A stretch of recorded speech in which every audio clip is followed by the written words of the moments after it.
manhã ela nos dá essa condição, né? Um tema específico de uma vida nova em Cristo Jesus. Então eu quero falar algo ao seu coração hoje sobre uma vida em Cristo Jesus. O tema da mensagem que Deus colocou no meu coração é morrer para o mundo e viver para Cristo. Viver para Cristo, não para o mundo. Então nós morremos para o mundo quando nós confessamos o Senhor Jesus e nós temos a nossa rota, a nossa vida totalmente mudada para uma nova estação que o Senhor tem para cada um de nós. Todos encontraram Romanos capítulo 6? Antes de ler aqui o capítulo 6, nós vamos meditar do 1 até o 7, tá bom? Deixa pronta a sua Bíblia aí, preparada, a sua espada, o seu escudo, né? A Bíblia é a nossa arma, é a nossa espada, é o nosso escudo, é o manual da vida, que tudo que você precisar, você vai encontrar nela.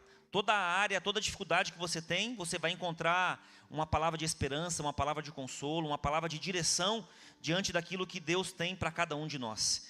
Então, em Romanos, no capítulo 6, do 1 até o 7, que nós vamos ler, mas não tem como a gente entender o capítulo 6 se a gente não olhar o capítulo 1, 2, 3, 4 e o 5.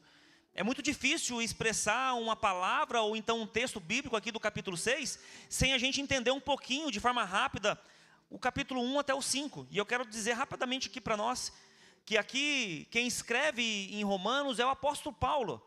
E o apóstolo Paulo, ele faz uma menção aqui diante de algumas circunstâncias que estavam acontecendo na época. O apóstolo Paulo, ele escreve aos romanos de uma forma muito particular e uma direção muito específica. Então no capítulo 1 ele vai falar sobre o evangelho que estava acontecendo naquela época, em especial para os romanos. E aí ele começa a falar sobre a depravação humana da época. Paulo começa a exortar, começa a falar da depravação humana que acontecia naquela época para os romanos. Então ele fala sobre a identidade e a missão de cada cristão. Diante do que eles estavam vivendo e passando, ele começa exortando, ele começa apresentando como o servo de Deus, como o enviado do Senhor, e ele vai exortando, dizendo que ele vem falar de um que vem da descendência de Davi, que era o Messias Jesus. Mas ele vem exortando, falando sobre esse evangelho que muitos conheciam, mas não viviam. Que muitos faziam rituais, que muitos conheciam a palavra, conhecia a lei, mas não praticava. Então no capítulo 1 ele vai falar sobre o poder do evangelho, ele vai falar sobre a ira de Deus, daqueles que conhecem a palavra de Deus e não praticam. Ele vai falar justamente sobre a rejeição que vai acontecer através do Messias, de Jesus. Ele começa a exortar, no capítulo 2 ele faz um julgamento dos judeus e dos gentios. Aqueles que eram judeus e os que não eram judeus. Então ele faz também essa menção, uma crítica à hipocrisia, em especial dos judeus, que se achavam os santos, os mais intocáveis. Eram aqueles que ensinavam, aqueles que tinham a lei, aqueles que davam os vereditos diante da lei que eles estavam à frente. Então ele vem exortando, ele vem dizendo justamente tudo isso. Ele fala sobre a circuncisão do coração, porque naquele período, no Antigo Testamento, tinha a circuncisão que era necessário fazer. Mas ele fala de uma circuncisão que vai vir no Novo Testamento, que é a graça, o favor, através de Jesus. Então ele faz essa exortação. No capítulo 3, ele fala justamente sobre o pecado. Ele fala sobre universalizado ali o pecado. Ele fala na sua diversidade dos pecados que acontecem, ele começa a fazer menção àqueles que conheciam a palavra, que eram responsáveis por ensinar, por doutrinar. E ali ele vai falar sobre o pecado e a justificação. Naquele período, alguns achavam que eram salvos pelas obras. Porque eu faço bastante, porque eu oro 3 vezes ao dia, eu faço parte da sinagoga, eu oriento, eu clamo, eu ensino. Só que não vivia a palavra de Deus. Então ele vem exortando, e ele vem falando que a justificação da salvação não é pelas obras, é pela nossa fé, pela graça do nosso Deus. Então vocês podem fazer, vocês podem orar 3 dias, vocês podem orar quantas vezes vocês quiserem, mas se vocês não praticarem a palavra de Deus, é tudo em vão. Ele vem exortando, ele vem nessa pegada. E aí no capítulo 4 ele vai falar sobre o exemplo de Abraão. Ele dá o exemplo de Abraão fazendo uma analogia justamente ao Novo Testamento e ao Antigo Testamento. Ele fala sobre as obras que acontecem, a promessa que Deus fez para Abraão. Ele fala de nós dependermos da nossa fé, de nós praticarmos e viver a nossa fé. Ele fala que não vale de nada o conhecimento se você não pratica. Não vale de nada você falar de Deus, mas você não vive Deus. Não vale de nada você ter conhecimento teológico e você não matar a carne, não romper com o pecado. Ele vem exortando, falando isso. Ele fala da justiça que é imputada através de Abraão. Então ele vai ensinando, ele vai dando essas palavras de ensinamentos. E aí no capítulo 6, quando a gente chega, ele vai dizer algo assim mais forte ainda para mim e para você. Talvez você veio hoje só para ver alguém batizar. Mas hoje você vai sair transformado pela palavra do Senhor Jesus. A sua vida nunca mais será a mesma diante da palavra do Senhor, não de uma placa de igreja, não de um pastor, mas sim do nome do Senhor Jesus, que tem poder para mudar e transformar a minha vida e a sua vida. Então no capítulo 6 ele vai dizer o seguinte, a partir do verso 1. Que diremos então, depois de todas essas exortações que ele faz, ele fala, o que diremos então? Continuaremos pecando para que a graça aumente? Só um parênteses aqui, ele está dando uma exortação, porque alguns tinham o entendimento que onde abundou a graça, onde abundou o pecado, superabundou a graça. E alguns tinham o entendimento que quanto mais pecava, maior era a graça. Então tinha uma falsa ilusão que poderia pecar, porque Deus é amor mesmo. Deus perdoa os pecados, e perdoa, Deus é amor mesmo. Mas esquece que Deus é justiça também. Então ele fala, não é o que vocês estão fazendo, é o que vocês precisam ser. E aí ele fala, ele continua o texto falando justamente isso. Então continuaremos pecando para que a graça aumente? Então quanto mais pecado você tem, mais graça o Senhor tem? Sim, mas isso não é uma condição para você continuar pecando. E aí ele continua o texto no verso 2. De maneira nenhuma. Ele faz uma pergunta, trazendo a reflexão, mas ele já responde, de maneira nenhuma. Nós os que morremos para o pecado, como podemos continuar vivendo nele? Ele está dizendo de uma nova vida. Ele está falando de uma nova estação que você e eu decidimos um dia através da palavra do Senhor. E aí no verso 4, no verso 3 ele continua. Ou vocês não sabem que todos nós que fomos batizados em Cristo Jesus, fomos batizados em a sua morte? Ele faz uma pergunta. Vocês não sabem que nós somos batizados na morte de Cristo Jesus? Em outras palavras, sabe o que está querendo dizer? Nós temos uma nova vida em Cristo Jesus quando Ele foi crucificado. Ele foi crucificado e a partir da crucificação, eu e você temos uma nova vida. É isso que ele está querendo dizer. Portanto, fomos sepultados com Ele na morte por meio do batismo, a fim de que assim como Cristo foi ressuscitado dos mortos, mediante a glória do Pai, também nós vivamos uma vida nova. Ele está dizendo para mim, para você essa noite, essa manhã, que nós temos uma vida nova a partir da crucificação de Cristo Jesus. Ele está dizendo que os meus pecados e os seus pecados não têm mais validade a partir da crucificação em Cristo Jesus, quando eu e você entendemos isso e praticamos isso. Porque tem gente que fala, mas meus avós já eram assim, meus pais já viviam assim, eles já viviam toda nessa vida errada, e eu sou fruto disso. Não! Houve uma crucificação, houve uma vida nova que foi oferecida através de um sacrifício pelo Senhor Jesus. E ele continua, no verso 5. Se dessa forma fomos unidos a Ele na semelhança da sua morte, certamente o seremos também na semelhança da sua ressurreição. Ele está fazendo uma analogia aqui, um exemplo, dizendo que nós somos parecidos e semelhantes ao Senhor. Que nós pecamos, nós podemos errar, mas nós somos ressuscitados diante do poder e da glória do nosso Deus, dando uma vida nova. No verso 6 ele vai continuar para finalizar. Pois sabemos que o vosso velho homem foi crucificado com Ele, para que o corpo do pecado seja destruído, e não mais sejamos escravos do pecado. Depois você pode continuar, que tem a continuação até o verso 14, que fala sobre o pecado e nós acostumarmos com o pecado, e ele vem exortando tudo isso. Mas hoje eu quero compartilhar algumas lições rápidas para a gente poder ir para o batismo. Muitos de nós, muitos daqueles que confessaram o Senhor Jesus, vivem uma vida frustrada. Uma vida frustrada porque um dia confessou o Senhor Jesus, um dia se batizou, um dia confessou o Senhor Jesus como seu único e suficiente Salvador, mas vive uma vida frustrada, porque não vive o Evangelho genuíno. Não entendeu aquilo que Jesus fez na cruz para nos dar uma vida e uma vida em abundância. Com lutas, dificuldades, mas uma vida em abundância. Aceitaram a Jesus, mas não submetem aos princípios e aquilo que ele ensinou.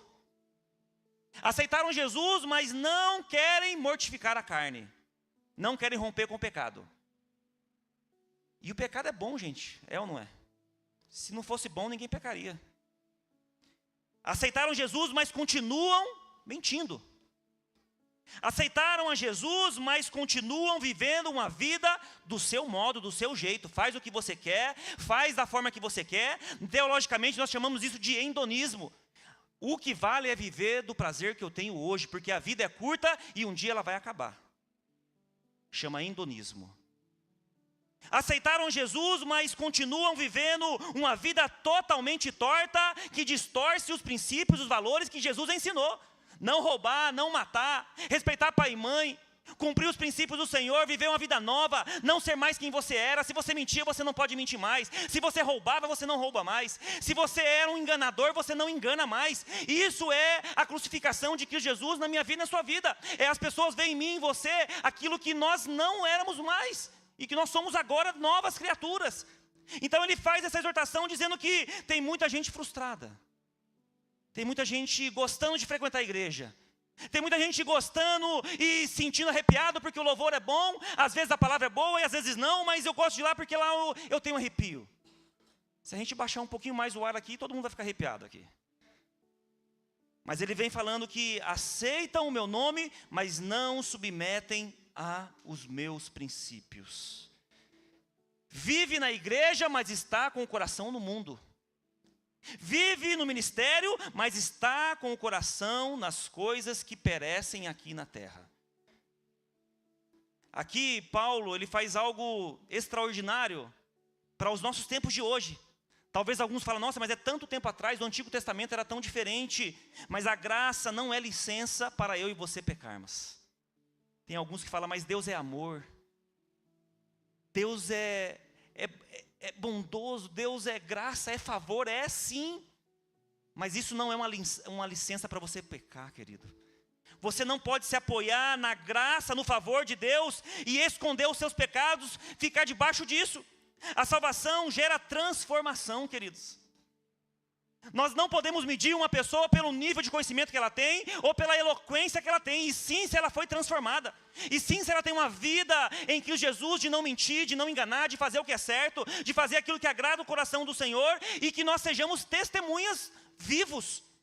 As pessoas precisam ver em mim, em você, que nós tivemos uma transformação.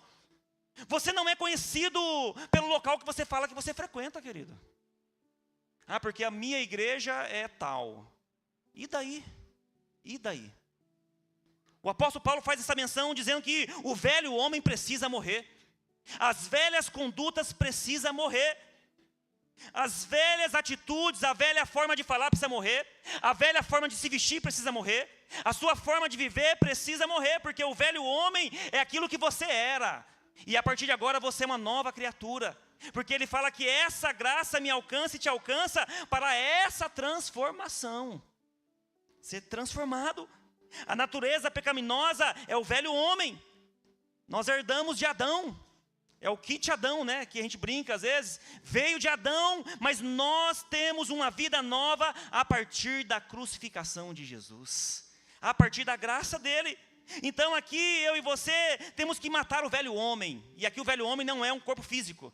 O velho homem são as nossas atitudes, a nossa fala, o nosso jeito de viver. O nosso coração não pode estar inclinado para o pecado. O nosso coração não pode estar inclinado para a rebeldia. O nosso coração não pode estar inclinado para os domínios e os desejos carnais que eu e você temos. Que é inevitável isso. Uma vez uma pessoa falou, pastor, tem como orar para não vir tentação para mim? Não tem, querido, até Jesus foi tentado no deserto. Ai, tem como orar, pastor, para que não apareça nenhuma mulher bonita perto de mim? Eu falei, está repreendido em nome de Jesus, vai ter vergonha na sua cara. Pastor, tem como orar para que eu não fique perto de dinheiro, porque se eu ver dinheiro eu não consigo. Vai criar vergonha na sua cara e se converter. Em Efésios, no capítulo 4, no verso 22, vai dizer que quanto ao trato do passado, vos despojeis do velho homem. O profeta vai dizer que eu e você temos que deixar o velho homem, largar os maus hábitos, largar aquilo que eu e você fazíamos que não agrada ao Senhor. Porque não é sobre um ministério, não é sobre uma igreja, é sobre a minha vida e a sua vida em eternidade, uma vida salva. É sobre essa direção. No verso 3 ele vai dizer: ou vocês não sabem de todos nós, ou que fomos batizados em Cristo Jesus, fomos batizados na sua morte. O batismo aqui hoje pelas águas é uma forma simbólica de confissão que vai acontecer, de alguns que decidiram por Jesus, dizendo que morre para o mundo, mas que agora vive em Cristo Jesus. Mas antes disso, antes da decisão que eles tomaram, já aconteceu algo antes. Já aconteceu algo antes. O velho homem foi crucificado em Cristo Jesus. Ele pagou o preço por mim e por você. Aqui está a revelação: quando Jesus foi crucificado, o velho homem também foi. E tem que ser na minha vida e na sua vida. Paulo está fazendo essa pergunta irônica, dizendo: já foi crucificado, querido. Já foi crucificado. Aqui ele dá uma direção para mim e para você, que é um ato espiritual. Não foi algo emocional, foi uma posição diante de Deus. Foi uma aliança e uma posição diante de Deus. Foi algo que aconteceu ali para que eu e você tivéssemos a oportunidade de viver uma vida em santidade. É fácil? Não, não é. Mas é possível. Foi definitivo. A crucificação não é um tratamento. Ouça bem o que eu vou dizer agora para todos nós aqui. A crucificação foi algo definitivo, não para melhorar a minha vida e a sua vida. Ouça bem o que eu vou dizer. A crucificação não foi para melhorar a minha vida e a sua vida. Foi para que acontecesse uma transformação completa, ao ponto das pessoas não te reconhecer mais diante do que você fazia e o que você faz a partir de agora. Então é uma transformação completa. A crucificação dá esse tratamento para mim e para você, de ser transformado e não de melhorar. Tem pessoas que falam: pastor, eu comecei a frequentar a igreja e eu fumava 5 maços de cigarro, só fumo 1 agora. Você não está no evangelho de Deus. Pastor, eu bebia da 1 a 51 e eu bebia 5 caixas de cerveja por semana, agora eu só bebo 1. Você não foi transformado 100% ainda. Você teve somente uma melhora. E o evangelho não é para quem quer melhorar, o evangelho é para quem quer ser transformado. Quem não quer mais viver uma vida diante daquilo que é escravo. E ali a crucificação dá essa direção para mim e para você. Porque não tem como eu e você viver uma vida dupla. No reino de Deus não funciona, não tem como. É incompatível. É como se fosse água e óleo, eles se separam, não tem como, não se junta. No verso 4 ele diz: portanto, fomos sepultados com ele na morte por meio do batismo, a fim de que, assim como Cristo foi ressuscitado dos mortos, mediante a glória do Pai, também nós vivemos uma vida nova. O terceiro ponto que eu quero colocar aqui é: por que eu e você lutamos, se já houve um sacrifício? Por que eu e você lutamos, se já houve uma vitória através da crucificação? Porque não morreu o velho homem ainda. É por isso que eu e você lutamos ainda. Se você sofre em uma área, é porque você precisa lutar por essa área. Não morreu o velho homem ainda. Não morreu os velhos hábitos ainda. Não rompeu ainda diante daquilo que você precisa colocar diante da crucificação que aconteceu. Então em Romanos 6:11 vai dizer: considerai-vos mortos ao pecado. Enterra esse pecado, querido. Enterra essa vida que você tem, que talvez você não consiga avançar, porque hoje o Senhor está dizendo: eu atuo na sua vida diante da crucificação. Eu já paguei um alto preço, você já foi purificado, você já foi santificado, você já tem uma vida nova, porque eu paguei o preço. E o nosso papel só é obedecer, gente, só obedecer. Não precisa fazer campanha. Não sou contra a campanha não, tá? Mas não precisa, é só obedecer. Obedecer aquilo que Jesus fez na cruz por mim e por você. O problema é que nós não matamos os nossos velhos hábitos. Não cabe, querido, ouça bem o que eu vou dizer com muito amor para você. Não cabe alguns lugares que você frequentava mais. Não cabe o grupo de WhatsApp que você tem aí, que fica chegando só porcaria. Mulher pelada, prostituição, vídeos que te levam para uma opressão, depressão e para você pecar cada vez mais. Não cabe lugares que não edificam a minha fé e a sua fé. Os lugares que você frequenta revelam o que você está buscando. Quando você busca algo em algum lugar que talvez vai satisfazer a sua carne, você está revelando o que você está procurando. No verso 5 ele continua: Se dessa forma fomos unidos a Ele na semelhança da sua morte, certamente seremos também na semelhança da ressurreição. Seremos e somos semelhante a Cristo, queridos. Você tem noção a responsabilidade que eu e você temos de ser semelhante a Cristo? Semelhante em todos os âmbitos. Semelhante nas dores, semelhante nas lutas, semelhante nas tentações, semelhantes também na vitória, semelhante também em resistir, semelhante também na crucificação, semelhante também em talvez querer entregar, dizer que você não pode, que você não consegue, assim como Jesus fez, mas dizer, Senhor, se eu não posso, eu não consigo, mas faça a tua vontade, porque a sua vontade, ela é boa, perfeita e agradável, e eu não sei o que é bom para mim. Então, quando nós falamos que nós somos semelhantes, é porque nós somos semelhantes. Aqui nesse 5º versículo que eu li, fala sobre algo que nós erramos. Nós ficamos alimentando aquilo que não pode ser alimentado. Nós ficamos alimentando o velho homem. Nós ficamos alimentando aquilo que nos tira da presença de Deus. Nós ficamos alimentando tudo aquilo que era do nosso passado, ou então está vivendo no presente, mas que impede totalmente o nosso futuro, porque você está alimentando algo que já morreu, algo que não mais faz parte da sua vida, da sua jornada. Muitos fazem isso. Pensamentos errados. Condição de vida do passado que fazia errado e achava que era tudo mais fácil porque fazia errado, e agora com Cristo Jesus vivendo certo, acha que é difícil, e vai ser difícil mesmo. Então nós ficamos alimentando coisas que nos tira da presença de Deus. No verso 6 ele continua exortando, dizendo: pois sabemos que o nosso velho homem foi crucificado com ele. Com ele quem? Com Jesus. Para que o corpo do pecado seja destruído, e não mais sejamos escravos do pecado. Olha que forte isso. Como viver uma vida nova através da crucificação de Jesus? Sabe como? Eu e você tomando posse daquilo que Ele fez por mim e por você. Tem pessoas que caem em pecados porque acredita naquilo que está vivendo, naquilo que está passando, e não tem noção do poder que tem na declaração que você faz. Mas aqui o apóstolo Paulo, ele fala no verso 6, que nós fomos totalmente crucificados com Ele, para que o corpo do pecado seja destruído.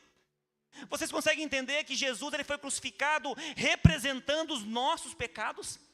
Era necessário acontecer uma morte de cruz, dizendo que os pecados foram pagos. Essa direção que nós temos aqui, através do apóstolo Paulo, é dizendo para mim e para você que nós temos sim a condição, a capacidade de ser homens e mulheres que vivam em santidade. Não ser santo, não ser perfeito, porque não tem como, mas ser homens e mulheres que vivem em santidade, que não vivem no pecado, que pecam às vezes, mas que não vivem no pecado, porque viver em santidade é você não viver no pecado. E alguns confundem que acham que nós cristãos temos que ser perfeitos. Não somos. Mas o que nós temos que seguir é aquilo que a palavra do Senhor nos diz, que foi crucificado com Ele, os nossos pecados, os nossos delitos, as nossas culpas, elas foram todas destruídas. Nós falamos aqui no domingo passado sobre a crucificação, sobre a Páscoa. A cruz foi pregado ali, o corpo de Cristo Jesus, e ali ficou somente naquele madeiro os nossos pecados. Porque ali houve uma ressurreição, houve uma vida nova, houve a glória de Deus dando para mim e para você uma vida nova, e uma vida nova em Cristo Jesus, em santidade. Em santidade. Então aqui, para ir para o final, eu vou partir com algumas dicas para você, meu querido e minha querida. Aqui no final, para que a gente viva uma vida em santidade, não tem como, não é possível eu e você termos uma vida transformada em santidade sem a renovação da mente. Você não pode pensar como você pensava há 10 anos atrás. Você não pode pensar como você pensava antes de conhecer o Senhor Jesus. Você não pode agir como você agia antes de conhecer o Senhor Jesus. Então em Romanos 12, um pouquinho mais para frente, depois do 6 que nós lemos, no capítulo 12, no verso 2, vai dizer que não se amoldem ao padrão deste mundo, mas transformem-se pela renovação da sua mente, para que sejam capazes de experimentar e comprovar a boa, agradável e perfeita vontade do Senhor. A única forma, querido, de você ser transformado, talvez você está aqui essa manhã e você fala assim: eu quero sair do meu lamaçal de pecado. Eu não quero mais pecar. Eu não quero mais ter uma vida errada. Começa pela sua mente. Você declarando. Você pensando assim como o apóstolo Paulo fala, para que nós tenhamos uma mente transformada através da renovação, para que eu e você tenhamos uma vida em santidade. Então você tem que parar de pensar que tudo é desgraça. Você tem que parar de pensar de tudo que você teve no seu passado, que você sofreu, que você teve de experiência negativa, que é ruim para você. As experiências negativas do passado servem para moldar o meu e o seu caráter. As experiências do passado fazem com que eu e você fiquemos mais experientes na fé, para poder socorrer outros que estão passando por isso que você passou. Você e eu, tendo experiências do passado, não pode a minha vida e a sua vida ser paralisada diante do nosso passado. Então é renovação da mente. Em segundo, Colossenses, no capítulo 3, no verso 5, vai dizer: assim façam morrer tudo o que pertence à natureza terrena de vocês: imoralidade sexual, impureza, paixão, desejos maus e ganância, e também a idolatria. Tudo isso, renovação de mente. Ah, mas eu fui ensinado pelos meus bisavós que eu tinha que fazer isso. Eu fui ensinado pelos meus avós que era assim. Eu fui ensinado pelos meus pais que era assim. Mas é de Deus? É de Deus? Renovação da mente. Mortifique a carne. Ande no Espírito. Em Gálatas 5,16 vai dizer: por isso digo, vivam pelo Espírito, e do modo nenhum satisfarão os desejos da carne. Quanto mais você procura Deus, mais em santidade você anda. Quanto mais você busca Deus, menos você peca. Quanto mais você se enche do Espírito Santo de Deus, menos você está envolvido com coisa errada. Quanto mais você está cheio do Espírito Santo de Deus, menos você está envolvido em coisas que te afastam de Deus. Então é sobre isso que ele está dizendo. Ande no Espírito, cortem as ligações do passado, lugares, amizades, hábitos, aquilo que não faz bem para você. Você tem o papel e a responsabilidade de romper hoje, de romper agora, de não assumir aquilo que os seus pais, os seus avós passaram, porque você hoje tem uma vida nova. Houve uma crucificação, houve uma ressurreição, houve uma vida nova através da cruz do Calvário. E a gente fica só olhando os comportamentos. Ah, mas porque fulano é assim, fulano é assado. Olhe para a crucificação, querido. Olhe para a ressurreição. Olhe para aquilo que realmente vai ser algo na sua vida transformador através da palavra do Senhor. Você não está tentando morrer para o pecado. Você já morreu para o pecado, querido. Você já morreu. Já houve uma morte através do Senhor Jesus, e Ele nos dá uma vida de ressurreição para viver uma nova vida nele. Quem crê nisso em nome de Jesus? A cruz não foi um evento histórico, querido. Ouça bem o que eu vou dizer, para finalizar. A cruz não foi um evento histórico. A cruz foi algo que dividiu toda a eternidade para um novo caminho para mim e para você, uma nova vida. Não foi só uma história bonita que a gente conta, que as igrejas fazem peças teatrais lindas, maravilhosas, mas ali houve um histórico de divisão de identidade em Cristo Jesus, tirando a morte e dando a vida. Esse é o relato da cruz. Antes eu e você éramos escravos do pecado, agora nós somos livres em Cristo Jesus. Em Cristo Jesus. Tem alguns que falam assim: ah, se eu tiver que frequentar a igreja de crente, eu tenho um monte de regra, não posso fazer nada. Engano seu. Eu pensava isso lá atrás também. Pensava lá atrás. Achava que não podia fazer nada. Mas porque eu não conhecia Jesus ainda.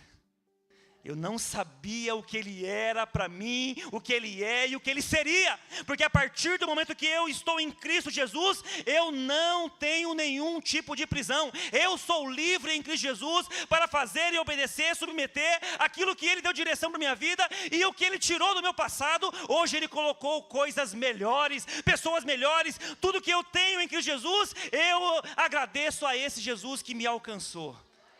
Então eu e você somos assim. Se coloque de pé em nome de Jesus.